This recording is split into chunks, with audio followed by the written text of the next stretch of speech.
place, indigenous roots of white people. What is my indigenosity as being Italian? Do I know the rivers? Do I know the waters? Do I know the names of the animals? White folks in this modern era, we move towards progress, towards a level which is essential. We need a certain type of progress, but there's often a detachment from the land, a detachment from certain types of traditions, certain type of mythologies, certain type of folklore, and what caused them to flee, to come west, and then colonize, right? This sort of this monster, this ever-swallowing monster of grabbing land and killing people and then assimilating into a white blanket. Hi, I'm Danielle Romero. Thank you so much for being with me here on my channel where we talk about American identity and family stories.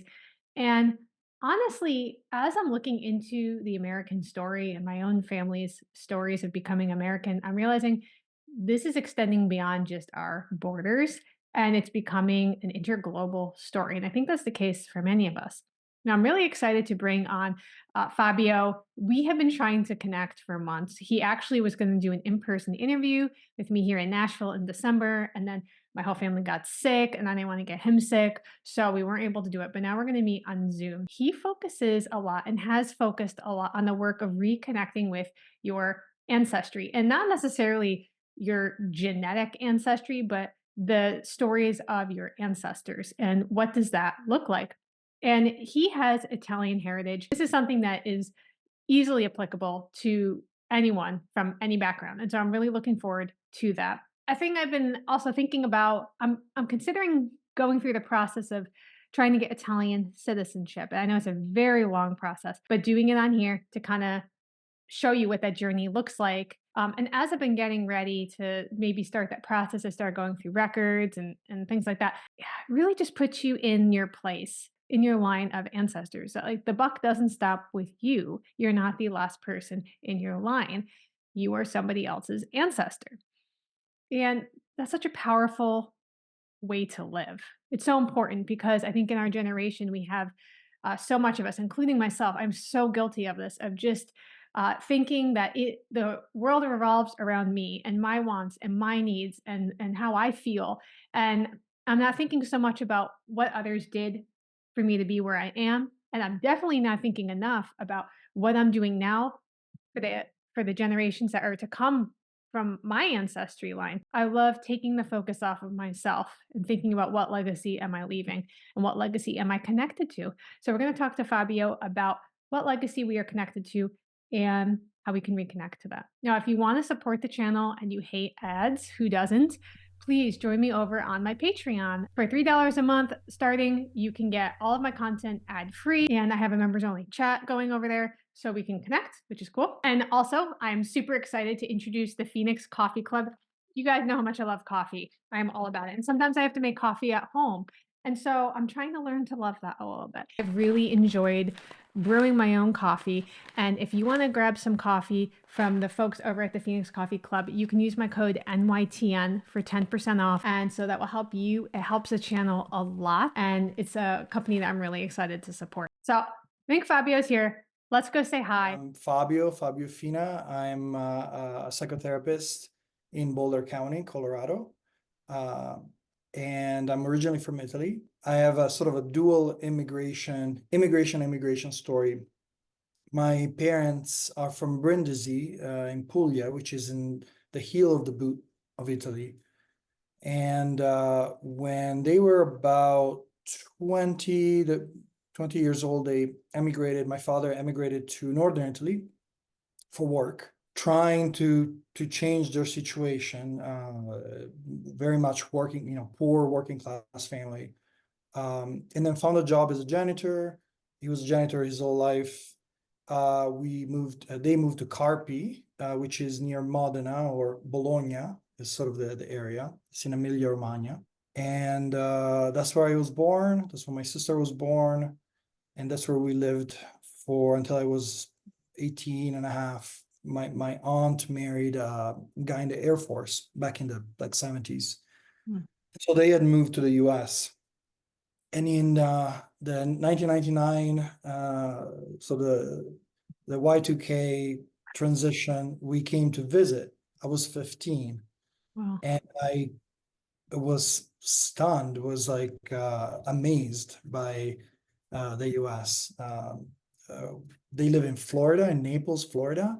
Oh, really? My family lives there. I'm going in like No way. 3 days. I love it down there. Yeah. No way. That's so funny. Oh, yeah. Yeah, it was amazing. I mean, for a 15-year-old, sort of growing up in a small village, like in Carpies, it's pretty small.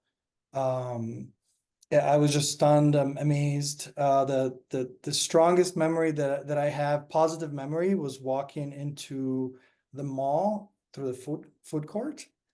And we don't have those smells, at least, they might be there now, but at the time. And so I was just like, well, this is amazing. Palm trees, the beach, uh, just the whole experience. And so we decided to begin the process of trying to move to the US. You have written like the most incredible article. I don't remember from how long ago it was. I have it saved on here. It was a while back, Like about 10 years. 10 years.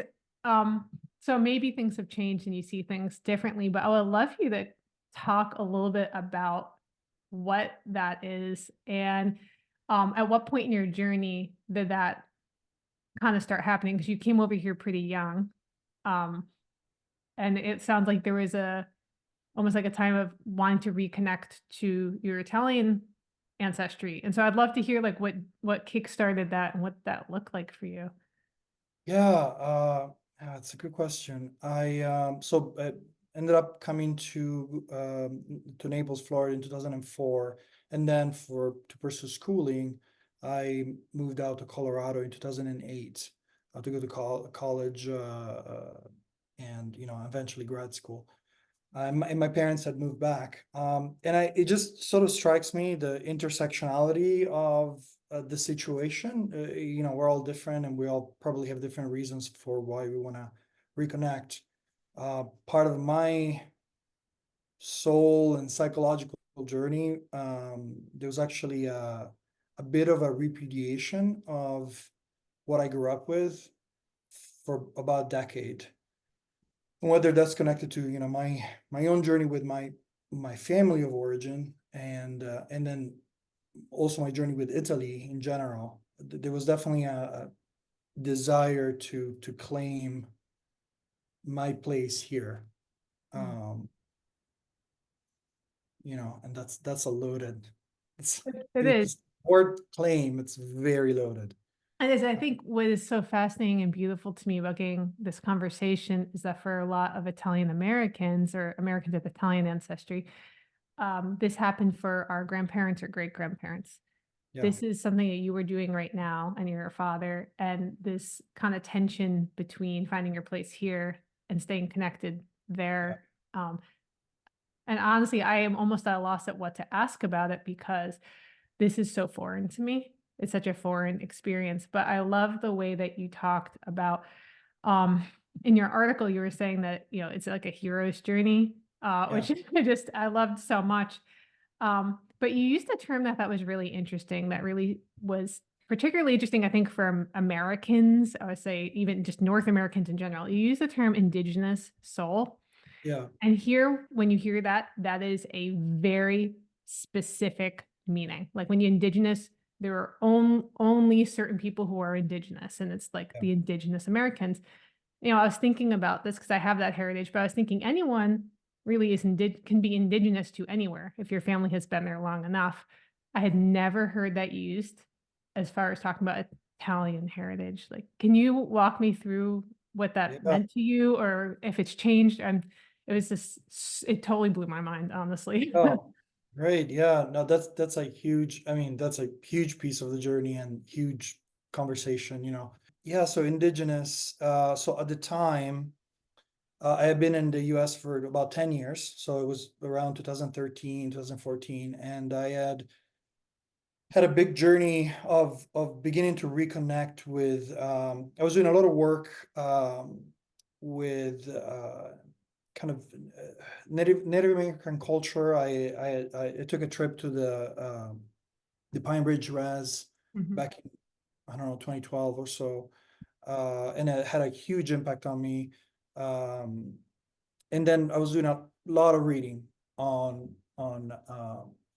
various Native American tribes, and this question about my own indigeneity or indigenosity started coming up. And so I eventually enrolled into, I call it like an indigenous school. It's called Bullet's Kitchen. It's out in New Mexico with this teacher, Martin Brechtel, who really had he can be a controversial figure, but he had a massive, it is essentially a giant history school, and it explores this question of what is the indigenous place, indigenous roots of white people. That's one of the questions that explores, not solely that, but and what caused them to flee, to come west, and then colonize, right? That is sort of this monster, this ever swallowing monster of grabbing land and killing people and then assimilating into a white blanket, and then losing connection. And so during that period, I started to really wonder, I'm from Italy. I'm very much, 20 years, basically growing up, 19 years in Italy, like I feel Italian, I'm Italian. It's in my bones and blood, and also have this interesting like blend of desire of something more. So desire of becoming more in terms of like reaching for the US, reaching for America. So at the time, part of my readings and studies and a lot of time on the land. I was doing a ton of whether it's ritual work or walks out in nature.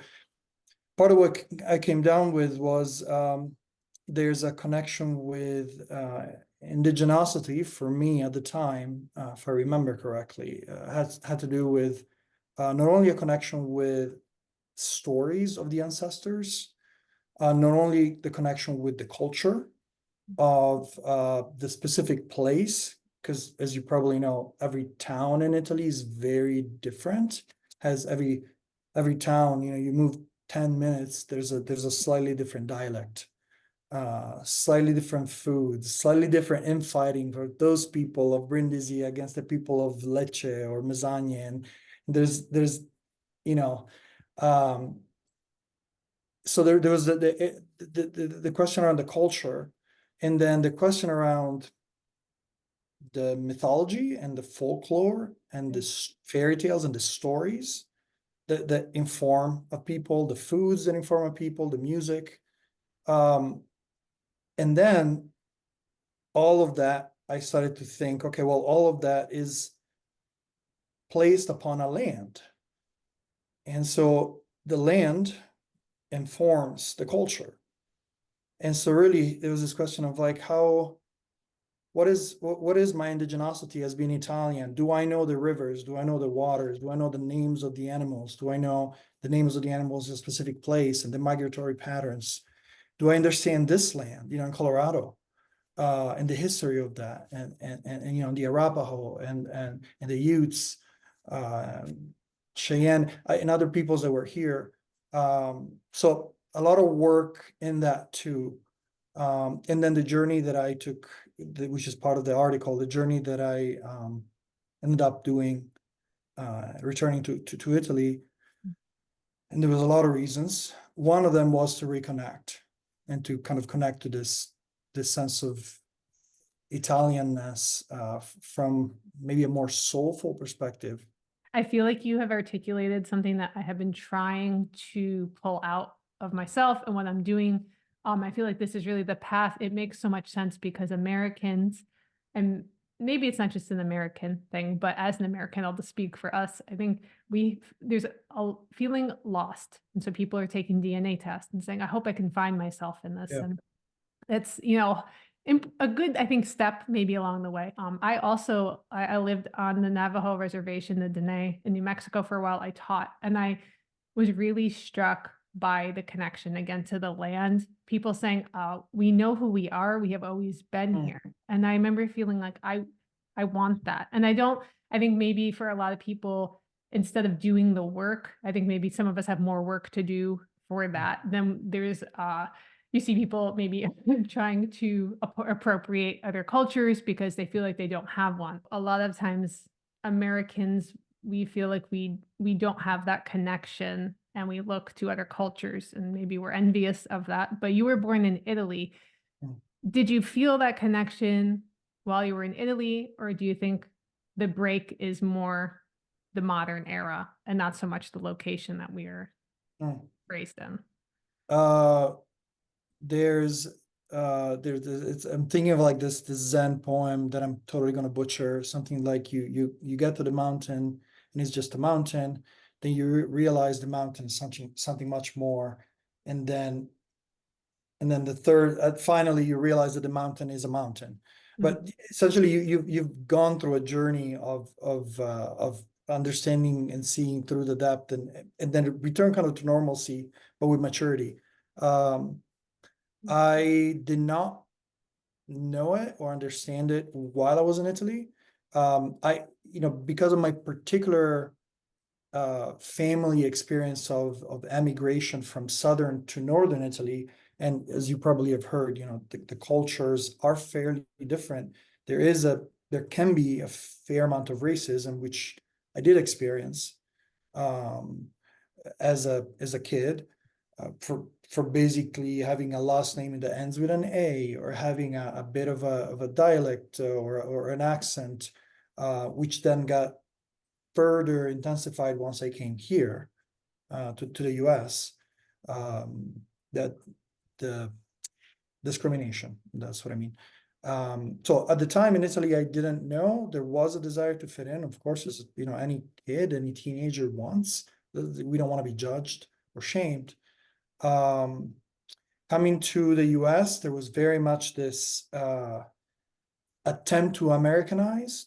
Um, I wanted to be in a fraternity and attend college parties and just really have kind of that American experience, that I had seen in really movies, Hollywood. I look it back, it's funny, and there's some compassion of like, man, that's what I was. Right. Uh, and then the return back to Italy, there was definitely, when I returned back in 2014, there was definitely there was different lenses that I was looking at, the land, the people, the stories. I was visiting museums of kind of contadini, country people. Um, and so I was looking at everything, like the walls, the ways that the beds were made of hay or whatever, like the music, everything was speaking to me differently. There was it's like I was eating it up, Yeah. uh, and transforming me, and giving me depth, giving me appreciation, and also. And this is something I did learn from Martin, this idea of, again, I don't want to directly quote him because this is just the pieces that I remember.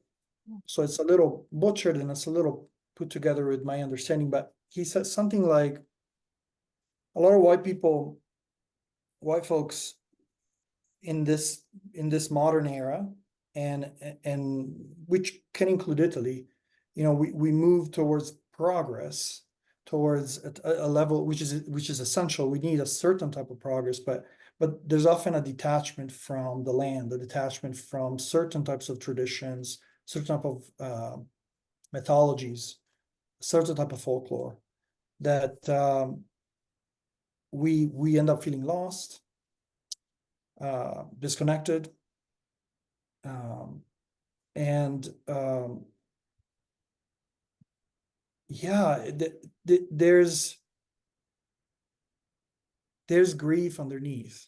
There's a deep pool of grief that is underneath this chase for the next, just chase the almost like narcissistic conquering of taking what's mine. I'm gonna take what's mine. That's often been my my imagination of somebody from like New York or Boston. It's just like I've struggled. I'm in this country. I'm going to plant my flag. I'm going to take what's mine and screw you and screw you. It's my time now. Like emotional even hearing it, honestly, because I think even very lightly just trying to understand the family story of like, what was it like for my great grandparents when they left Italy and they came, or different ancestors. And I think there is this, if we're looking at like who's the protagonist is always the immigrant coming and becoming American and working hard and doing all the stuff. And I wonder sometimes, we're so binary. We're like, was this good or was this bad? And I think it's both. You know, Exactly. it's good, and I'm so thankful that I'm here. But you know, we also don't know, why did they leave? Did they really want to leave? What Yeah, situation were they in that they showed up and they're making the best? And I think that's like the nuance of your story, your exactly. family story, and like yours Yeah, won't be like mine. And we need to know our story. yeah, yeah. No, you're saying I think you're speaking to, for me, what really resonates. It's the third step of like coming back to the mountain, and you see the mountain as being a mountain again. But there's maturity. The maturity is the complexity. Is so Martin used to say, white people will come to the school and will try to learn about their kind of indigenous ancestors from the Celts or whatever, whatever part of Europe, Germans, and we tend to, and which I've certainly done this. We tend to look.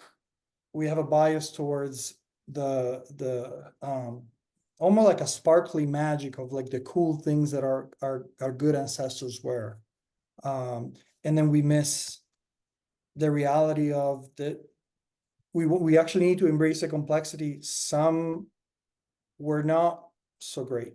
Some were slave owners. Some did hurt others. Um, some, because we're humans. We're humans. And so the complexity is what you're speaking to. It feels really relevant. And this is part of where I started to move towards is returning to Italy. You see the rose-colored mythological glasses of like, wow, this is amazing. And also like, what's the reality? Like I heard you're trying to get or beginning the process of citizenship in Italy, and you're probably going to get smacked with like massive, super slow bureaucracy, um, which is part of Italy. That's part of our culture, part of Yeah. messy, boring, annoying, slow Italian culture. Mm. But there's something beautiful too, because there is so Yeah, much rush here. And I think it's like, like you're a parent, and, my husband and I have 3 kids, and we are constantly reassessing, where are we at with the way we're raising our family? Are we going to have 20 different things on the weekend and do all the yeah, things like everyone else? Or are we going to do this other thing? And just, it's so easy to get sucked into this mindset of like, faster is better and doing this is better. And yeah, and like you're saying, not that maybe one, like a little good here, a little bad here, but it's really interesting to get your perspective. I would love to hear, as a parent, yeah. how are you approaching this for your children? What do you hope they will grow up knowing about themselves? Um, yeah, like that. I mean, that's the next generation. So what happens Yeah, there? yeah. It's been challenging, and because particularly in Colorado, there's not a giant Italian American community that I found where I'm in a fairly small town. Mm. Uh, so speaking the language, trying to play some songs, cooking the food, um, uh, and whenever we can, returning to Italy to really try to give my daughter and my daughters the connection to the land, to the land. I do like what you were saying earlier about the speed of progress and the speed of busyness in the US, which feels very true. In Italy, one of the things I remember that I noticed as soon as in 2014 when I returned was time is experienced differently. It's almost like it's a different God. Time is experienced differently, and so it's for a period, for like a month or so, I tried to keep up with the American way of, okay, we gotta, let's go and make a schedule and let's go da da da da da da. Da. And I couldn't. And it's like it was in the air. It was slowing me down. It was, I could also breathe, right? Oh, Mm. uh, I could feel more in my bones, more in my body. And so I do have a desire. It would be wonderful if I could, give my daughters like a year or two in Italy, just to really like immerse ourselves in the culture so that they know where they came from, not just from my voice and pictures that I show them, but really from the experience again of the land, right? Being imbued in eating the foods of the land that have been there for, the minerals that have been there for generations and generations. This is applicable to everyone. Like Yeah. everyone can do this. It's not just an Italian thing, right? Um, yeah. So, I mean, what advice would you give to someone Gosh. who's wants to reconnect and wherever their ancestry may be? Where do we Yeah. start? Gosh, it's a big task. Let's see how I would do it now as opposed to, so 10 years later, after 2014, where I was going to that school and I did my return journey, and now I'm a father, a therapist, etc. 10 years later, I would say, uh, definitely, I'll put a caveat. I think a person's religious or spiritual or agnostic or atheist perceptions may also impact what I'm about to say. However, I would say I would probably start with, if it feels comfortable, some form of genetic testing, um, or even before that, asking family and cousins and aunties and really start to gather the stories. So gathering the stories and gathering the data that can be provided by genetics, and begin to blend those, right? And beginning to create a tree, a map of a tree, and that starts to create an image and a mythology of what my family was like. Why did it come here? What are the stories? Or the weird stories? We're families are messy, right? The weird, funny, amazing survival stories, all of it. And then I would start to begin to learn about the culture, reading about the foods, reading about the music, reading about the history and what happened to your people, how you came to be how you came to be who you are. Um, then I would expand to maybe looking at the folklore, right? Because that informed the fairy tales, or fairy tales were being told to your kid, to your ancestors' kids.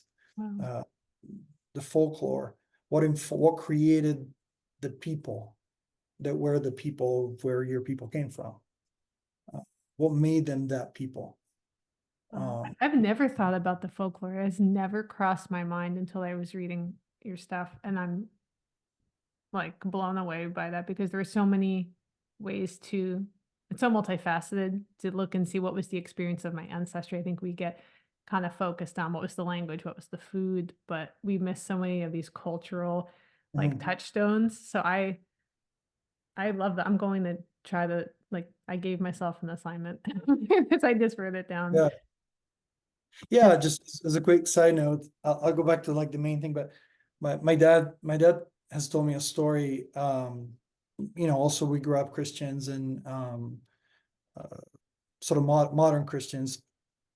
Um, and my dad has told me a story. There's a type of folletto, which is like um, kind of like a little spirit, um, uh, like a little elf or something like that.